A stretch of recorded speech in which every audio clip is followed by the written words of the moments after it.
এই মেয়ে, এই রাস্তা অত জায়গায় ফাঁকা থাকতে আপনি আমার ইচ্ছা এখানে মারলেন কেন? হ্যাঁ, আপনার লাইসেন্স আছে? লাইসেন্স বের করেন, টাকা আছেন কেন? লাইসেন্স বের করেন, চেক করবো। ওকে লাইসেন্স আমি দিয়েছি, ওর ড্রাইভিং লাইসেন্স বিআরটিএ দিয়েছে, আর তোমার পেছনে ধাক্কা মারার জন্য লাইসেন্স আমি দিয়েছি।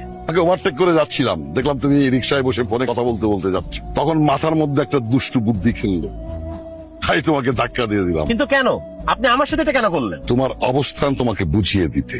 অন ডিউটি তুমি যতই পাওয়ারফুল হও না কেন, অফ ডিউটিতে সেই পাওয়ার ধরে রাখতে হলে পায়ের নিচের মাটি শক্ত রাখতে হয়, আর পায়ের নিচের মাটি শক্ত রাখার জন্য দরকার অনেক টাকা। অসৎ উপায়ের টাকা। টাকা কখনো সৎ অসৎ হয় না, টাকা তো টাকাই। টাকাকে সাদা কালো বলাটা হচ্ছে হলো middle class mentality. Higher class এটা এক্সিস্টই করে না। রিক্সা করে কোথায় যাচ্ছ? সিএনজি তে চলারও টাকা নেই। আচ্ছা চল, তোমাকে লিফট দিচ্ছি। সরি, আমি দুর্নীতিবাজ লোকের অসৎ উপায়ে কেনা গাড়িতে উঠতে চাই না।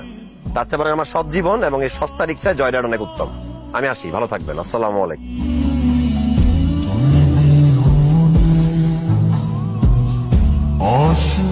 আপা, আমার বিলটা কত?